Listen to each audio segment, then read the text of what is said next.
be joined by Jahdae, and he would like to open with a couple words. How's everybody doing today?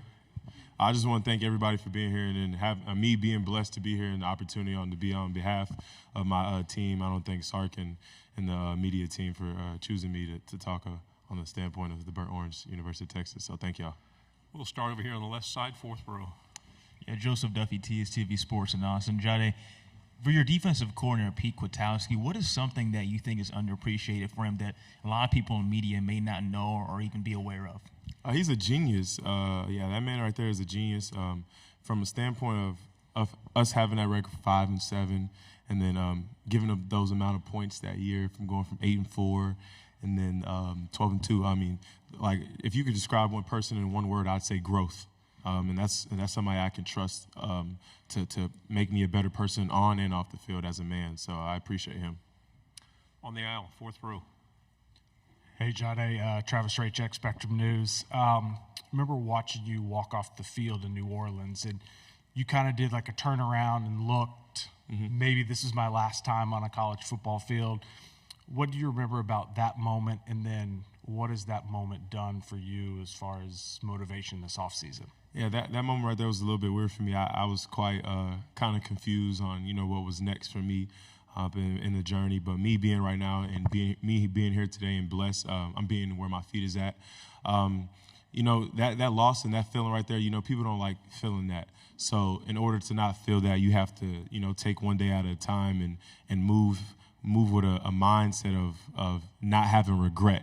And I'm glad that we had that taste last year, because now we have the opportunity to work every single day to not have that taste again. So, everybody goes through something in life, and it's kind of how you to choose and to kind of to figure out somebody as a man's character is how you adapt to a situation like that. And I think as a team, as a collective team, we're gonna adapt very well to that situation. So. Left side, second row. Yeah, Chris Hummer, 24/7 Sports. I'm curious, how many times this offseason have you gotten the question, is Texas ready for the SEC? And then how do you think about that question? That's kind of been like the main question. I think I've me seeing it on Twitter and things like that.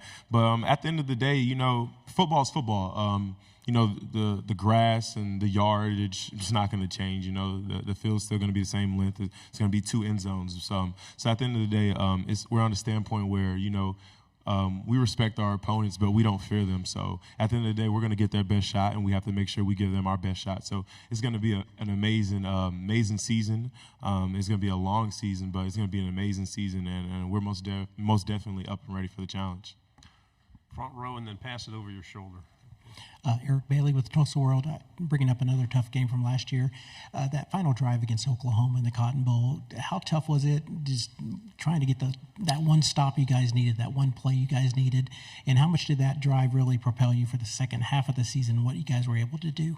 I mean, that drive right there, let alone, it taught us to – like something so small, it could change the trajectory of the game. So, and it was communication. Not having a communication, it was kind of what led up to that play and us losing that game. So, with that being said, just knowing on how important communication is in the back end and being well connected and everybody being on the same page with each other, it means a lot. It means everything with the defense. Third row, and then pass it to your right. Derek Peterson, Saturday Down South. Texas has had a pretty good run of running backs, of impressive running backs coming through. And there's some excitement that C.J. Baxter can be another one of those guys, I guess from your perspective. Have you seen him grow this offseason?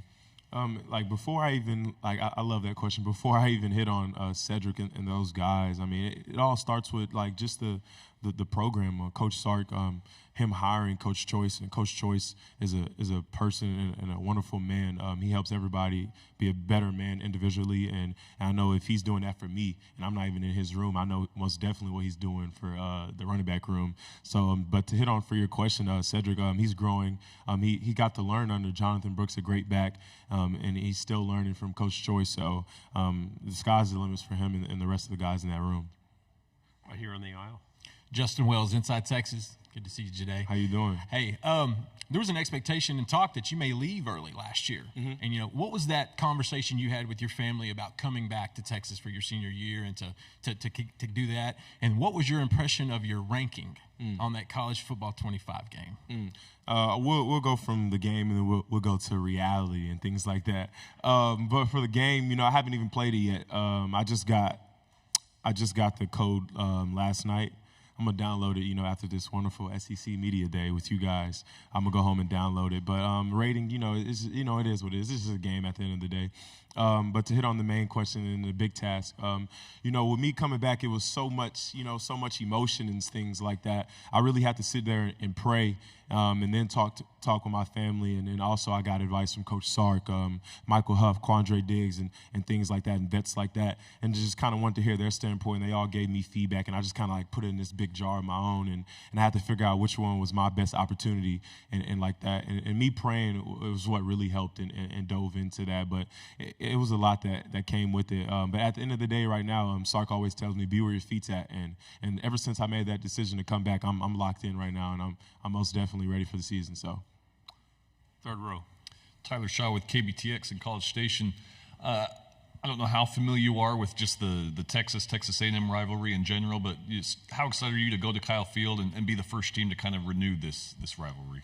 It's going to be amazing. All the games are going to be amazing. I'm not just looking forward to that game. I'm looking forward to every single game. That was another reason why I came back to play one more season in this burnt orange for this great university. But that game right there is going to mean a lot just on a standpoint for the UT community and how much it means to them and how much it means from over the years from the past vets like Coach Blake Gideon and things like that, talking to him and knowing what he did in the burnt orange and what it meant to him. So just kind of relaying the message to the younger guys and newer guys that's never been a part of this culture and just bringing them along that these games are serious and it is something that we have to live for, and we just can't take these things for granted. Right side, third row. Jahdae, Carter Yates with Dave Campbell's Texas Football. Can you tell the story of 23 to number 7? Okay. So me, for one, starting off to wear 23 is to honor a friend that passed away, Todrick Fowler. We called him Trolley. He passed away in Austin, Texas, but that was something to do for him, and I kind of felt me deciding to come back and things like that.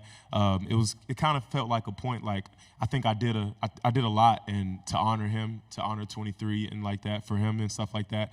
And 7 is something I always wanted to do. I had to ask Huff and Coach Sark for their permission, and they granted that permission. And they let me wear 7, but just kind of being able to wear 7, it means a lot to me. Just growing up watching Michael Huff's highlights and stuff like that, I never was able to. I don't remember. I was so young to watch a live game of Michael Huff at UT, but being able to watch the highlights and to look at him and wanting to do better than him in that number. When he gave me the number, I told him I wanted to do better. I'm always striving for greatness. And it's so hard to do better in a number that somebody was so great in. But I'm up for the challenge, and I know it's going to push me to be the best version of myself on and off the field. So, Final 2 questions. We'll go here and then AP.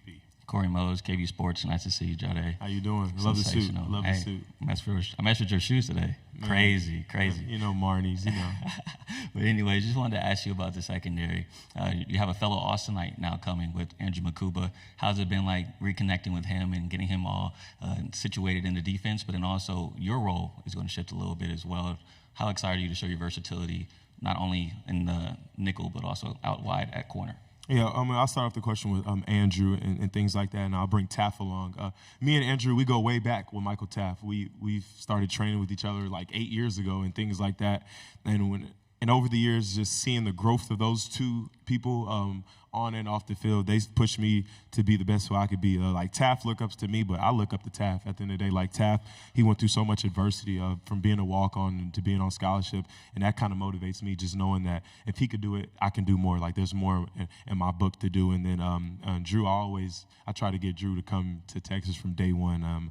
I didn't want him to go to Clemson, but it was his decision and stuff like that. But I'm proud that he's here now and he's a family now. But for the defensive group, for me being versatile, that's a plus for the team. But I want to hit on the person Sark is and the coach he is, the way he recruits and stuff like that.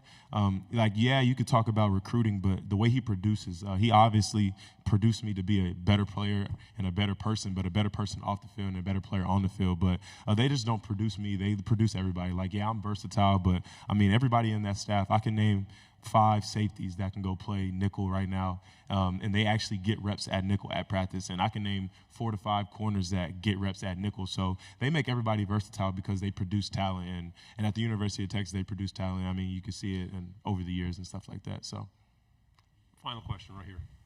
Jahdae, AP Stidham, AP and Kelly, as we see at syndicated radio, would you mind ranking the nickel, cornerback, and safety position, your preference? And has Coach discussed that when you're playing in the SEC, the defense has to do certain things?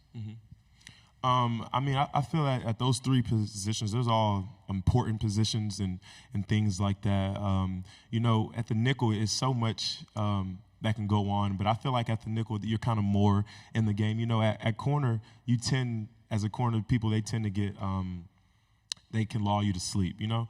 Coach Joseph used to tell me when I used to play like primary corner my sophomore year, he used to tell me, it can only be 5 plays. Like, you can only probably change the game 5 plays out of the game, and you just have to kind of stay awake for those 5 plays. So it's kind of always different, you know, at position. So at nickel, it's like you're in there, like you're in the trenches. I can be in the run game. I could be a perimeter guy. I could be in the slot guarding one of their best receivers.